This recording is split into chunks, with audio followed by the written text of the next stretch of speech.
British Prime Minister Theresa May concludes her three-day visit to China on Friday with new trade deals signed. How are the two countries working for a so-called golden era of bilateral ties?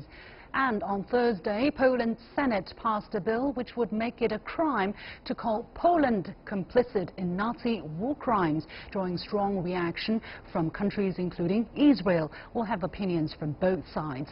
Welcome to The Point. Live from Beijing, I'm Li Xin.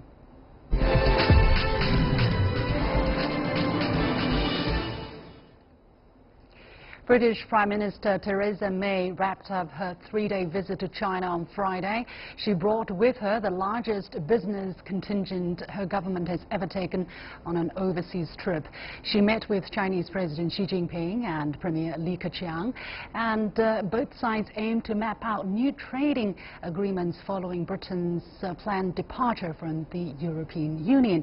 Now, her visit also sought to build on the initiative launched under David Cameron, former British Prime Minister, to create a so-called golden era of Anglo-Chinese relations with better business, diplomatic, political and cultural ties. So what has she achieved during the trip? What challenges lie ahead for the two countries? Joining me from the UK is Professor Thom Brooks, Dean of the Law School at Durham University, and we will also be joined by telephone by Professor Hongjian, who is Director of European Studies at the China Institute of International Studies. Let me go to Professor Cui first. And Professor Cui, good evening. Hello? Yes, this is Xin here. So, yes, please explain to us, from your understanding, what do you think Theresa May achieved during her visit to China this time? Well, yes, as we know, Prime Minister May finished her visit in China, and from my viewpoint, I say it is a very, successful visit, and it gives, firstly, a very clear message to the international community that China and the UK will get some more joint efforts to continue this, so-called golden era, relations between China and the UK. I think it gives a very, very important political message, and also I think at the same time it will give a very big confidence to UK and some other European countries, say that China will, continue its support to this stability and, more certainties, in UK and in Europe. Of course, at the same time, we can also find out that, both sides try to strengthen the cooperation in some, trade, finance, and also, technology, everything. So indeed, it's a very, very, good time for China and the UK to promote the mutual trust and then cooperation. How does China evaluate the importance of its relationship with the UK, knowing that it's going to be separate from the EU in the very near future? How does China position its relationship with the UK vis-à-vis its position with the future European Union without the UK? Yes, also we know that there will be some change, especially in the background of Brexit. And also we know previously China regarded the UK as a very important or major member state of European Union. And of course, China tried to look for some more opportunity by promoting its relations with the UK and to promote relations with the European Union. But of course, now because Brexit will happen, so I think China has to change its previous understanding and its previous policy towards UK and towards the European Union. But undoubtedly, I think that China looks for kind of positive competition between the UK and the EU to do up the cooperation with China. But of course, I think it's still China. I think look good. at the future of European Union and the UK. Of course, China also hopes that they will have a win-win result for this Brexit negotiation. Okay, thank you very much, Professor Hongjian, Director of European Studies at the China Institute of International Studies, and Professor Brooks joining us from Durham University. How has Theresa May's visit been covered by the press in the UK? My understanding is that her visit seemed not to have made headlines, at least not on the front page. How do people in the UK look at what she has achieved during this trip? Well, I think the trip has been very important for her. I think it's the right thing for her to do, to go to China. Her government is committed to this kind of wonderful feature outside the European Union, based on these great trade deals they say will be possible, and it's very clear that she needs to get something going on the international stage, and having something positive to take away from China would be a very big thing, a very big bonus for her to take away. All that said, the focus has been on two things. One, her weak leadership is, since she's not in the UK, there's been a lot of speculation as to how much longer she might remain leader of her party and remain Prime Minister, with a lot of backbenchers very unhappy with her premiership right now.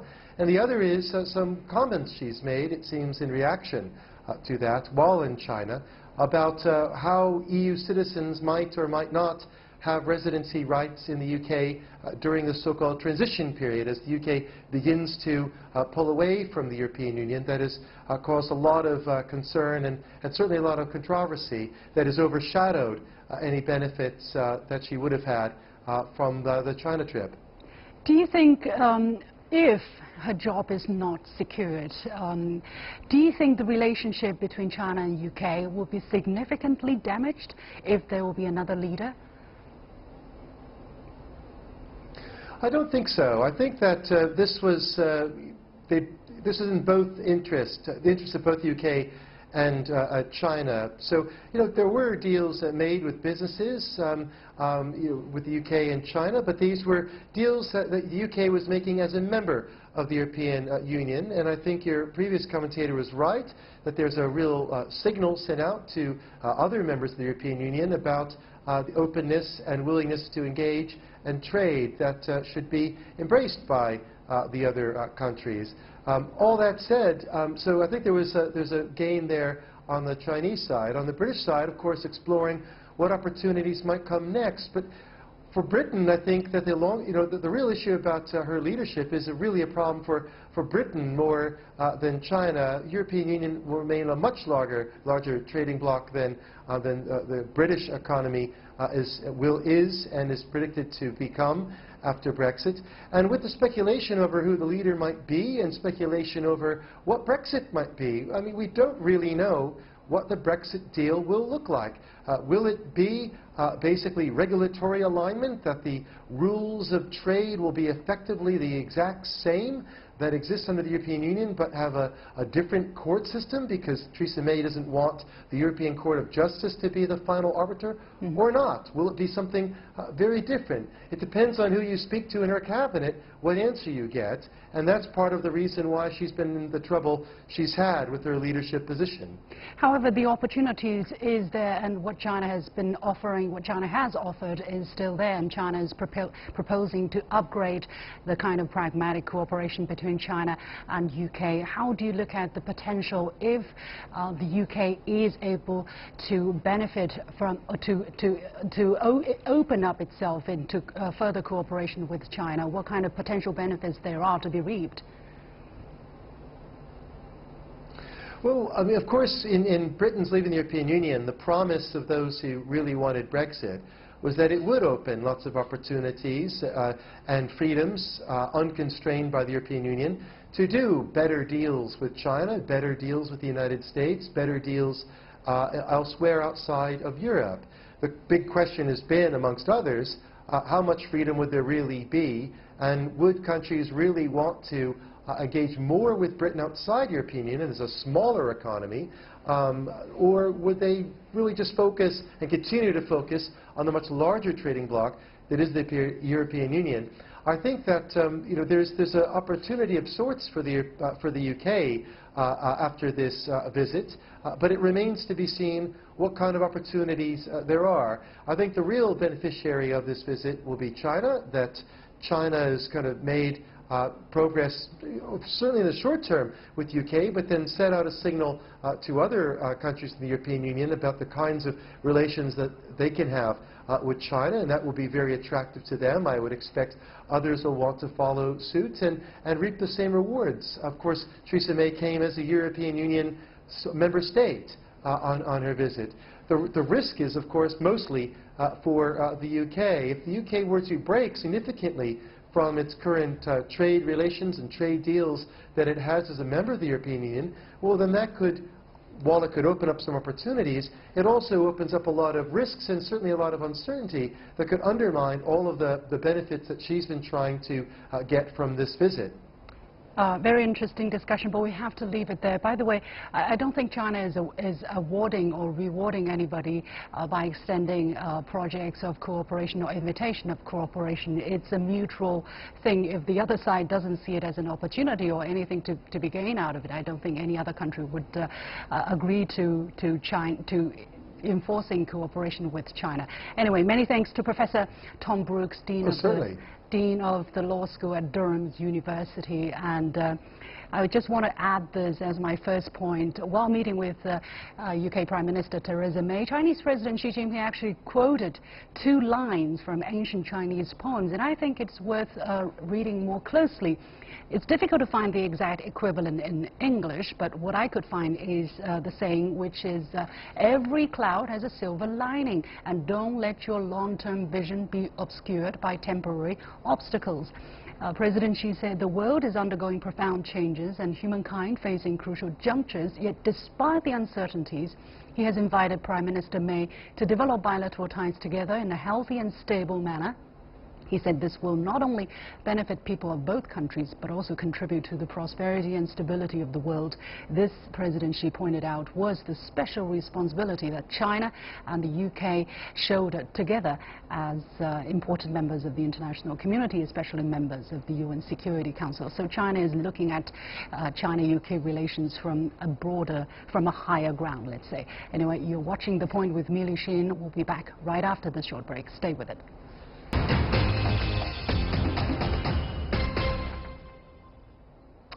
Poland's Senate passed a controversial bill on Thursday that would ban accusations that Poland was complicit in Nazi war crimes during the Holocaust. If passed, mentioning the term Polish death camps could warrant a fine or prison sentence of up to 3 years. The bill has drawn criticism from Poland's allies, including Israel and the US, that have accused Poland of trying to rewrite history. Is the bill an effort to preserve Poland's historical reputation or an attempt to rewrite history? Joining me first from New York is Ambassador Ido Aharoni, former Consul General of Israel to New York and Professor of International Relations at New York University. Ambassador Aharoni, thank you very much for joining us. Before I ask you a question, first I want to read out what the Prime Minister of Poland, Mateusz Morawiecki, posted on Twitter. He said, Auschwitz is the most bitter lesson on how evil ideologies can lead to hell on earth. Jews, Poles and all victims should be guardians of the memory of all who were murdered by German Nazis. Auschwitz-Birkenau is not a Polish name, and Arbeit macht frei is not a Polish phrase. So this is what he said in explanation for the bill. How do you react to what he said? Well, I think this piece of legislation is, in the first place, unnecessary. No one has ever blamed the Polish people and the Polish nation for inflicting the Holocaust upon the Jewish people or creating the devastation that Europe experienced from 1939 to 1945. I think that this piece of legislation is counterproductive. I think it would challenge many historians to actually further investigate the overwhelming amount of evidence that exists about the voluntary participation of Polish people in the killing of Jews during the war. Those people will be happy to be tried by the Polish government to prove their point. And above all, I think it's impractical. What are they going to do? Are they going to put President Obama on trial when he used the term Polish camps and so on? We have to remember that it is the most important thing that we can do is to study our past so that we can all guarantee a better future for our peoples. No one is denying the fact that of the 25,000 righteous Gentiles recorded by the Israeli Holocaust Memorial Yad Vashem, 6,900 were Polish people who risked their lives and demonstrated a great deal of bravery and courage, saving lives of Jews. But there's also an overwhelming amount of evidence to support the claim that there were many people, not only in Poland, in every country that was under Nazi rule, people, locals, natives, that voluntarily took part in the elimination of Jews. Well, according to the information that I can find, this bill is not banning accusation that the Polish people or some Polish people were complicit in helping in the Nazi war crimes, but in banning accusations against the Polish state. So there's a difference there. How do you react to that? Well, I don't think that this was ever a question. I don't think no one ever accused the nation of Poland of creating the Holocaust. This is not, I don't think it was ever on the table. I think that this is a political piece of legislation, and it should not try to intervene with the faithful, honest study of history. Well, sometimes, you know, terms can be misleading from my understanding of the Polish government perspective. For instance, the term Polish death camps can make people kind of think that these death camps have anything to do with the Polish state, but whereas they were built by the Nazis in the country of Poland without their consent, without the consent of the government. So what is wrong with trying to correct that kind of misleading terms? I don't think that there's anything wrong. I mean, it's absolutely their right to say we too were victims of the Nazis. It's true. Some of the Polish people were victimized by the Nazis, no question about it. But again, there is an overwhelming amount of evidence by the testimonials of the survivors themselves. I urge all of our viewers to go on to the Steven Spielberg database that he created. I urge all of them to read the books written by some Polish historians themselves. And there is a hugely high number, a disturbing number, of evidence that shows that many Polish people, even after the Holocaust ended, when the survivors returned to their villages, that they voluntarily took part in the elimination of Jews. There's an overwhelming amount of evidence. So this is being viewed as an official, formal, government-led, legislator-led attempt to avoid a real, truthful, genuine, brave, courageous discussion about those incidents. Okay, I understand your point. Thank you very much, Professor Ambassador Ido Aharoni, joining us from the city of New York. Let's hear the Polish perspective. Here in Beijing, we have Mr. Wojciech Jakobiec, head of the political section of the Embassy of Poland in Beijing, and Professor Josef Mahoney, professor of politics at East China Normal University in Shanghai. Mr. Jakobiec, according to what Ambassador said, this is to this legislation symbolizes the government interference in historians' study about what really happened in the past, that there is voluntary elimination of Jews by the Polish people. How do you react to that? Well, I'm afraid that this is simply a misunderstanding, and frankly speaking, I am quite puzzled by the reaction to this legislation, because to us it doesn't seem controversial at all. And I have to point out that the Polish government, while drafting the bill, did consult with the Israeli side, specifically the Israeli embassy in Warsaw. There has been discussions on the content of the bill, and we actually included some of the suggestions and comment of the Israeli embassy into the bill, but including... how comes the Israeli ambassador to Poland strongly protested against this bill after it was passed? Well, that's the puzzling question, because one of the suggestions that was put forward by the Israeli side and that has been included into the bill which has been adopted by the Polish parliament was to exclude scientific research and artistic endeavors from the scope of this bill. So nobody will be prosecuted for researching history, for writing historical books or papers, or writing a novel, fictional novel, which is inconsistent with historical truth. So what is the point of enacting such a law at this particular moment? The point is that we have come to realize that, unfortunately, although it seems pretty evident and obvious who was responsible for the Nazis' Germany crimes, for the Holocaust and other genocidal crimes of the Third Reich, that still until to this day there are many instances worldwide where Polish death camps are so-called Polish death camps are mentioned, and a language is used that actually, well, it's like a slap in the face of a nation that has resisted the Third Reich, that has resisted Hitler, yeah, and that has rescued so many Jewish people from the Holocaust. I got your point.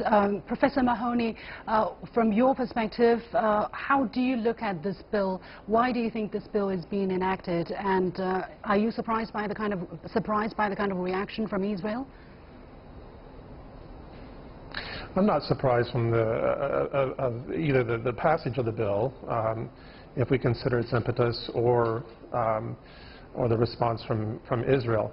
I think the bill probably has its roots in an effort that was originally put forward by the Law and Justice Party back in 2013, and they're kind of following through now that they're the party in power. I think that it's been cast broadly as an anti-Semitic piece of legislation that runs in tandem with right-wing anti-immigration policies, but that seems to be a gross mischaracterization.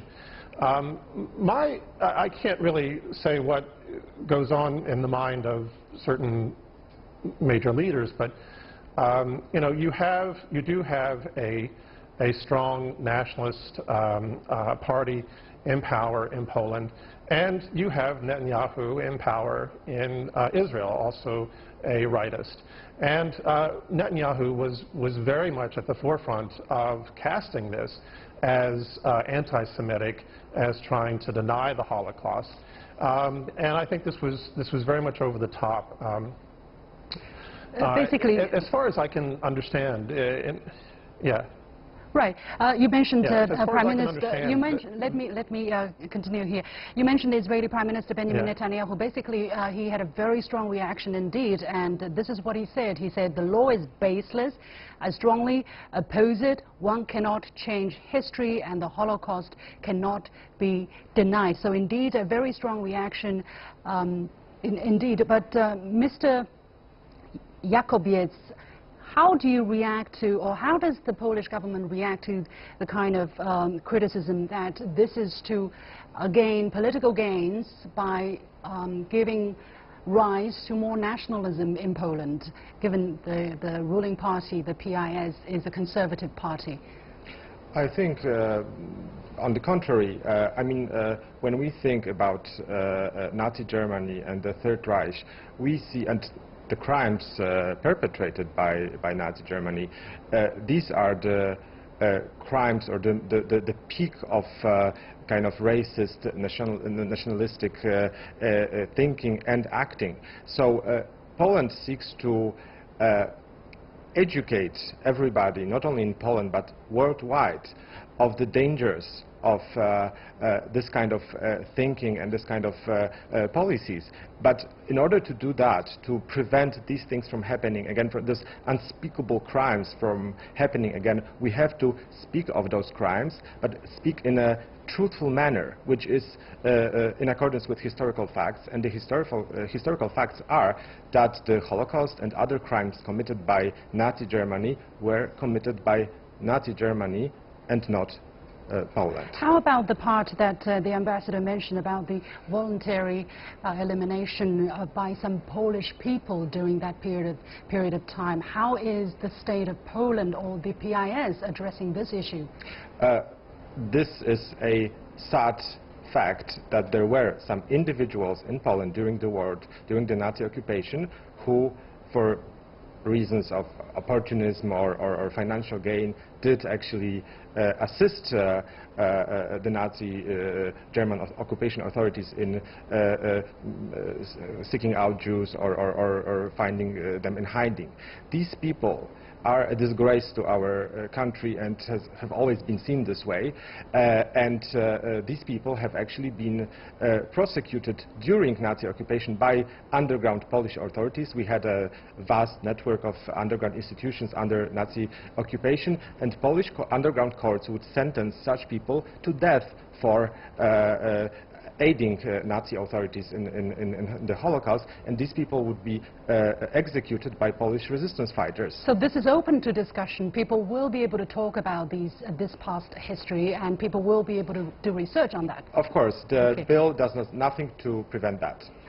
Professor Mahoney, I have very limited time left. How do you look at the discussion? In my eyes, it's about how do you, how should I say, weigh the pros and cons, the effectiveness of legislation versus open debate. In the United States, you refrain from imposing any restriction on freedom of expression, including hate speech, whereas in some other countries, many countries in Europe, you ban the public display of Nazism or expression of denial of Holocaust.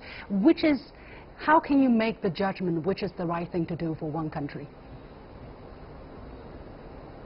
I think that, there is a law, as I understand, in Poland that it's a crime to deny the Holocaust.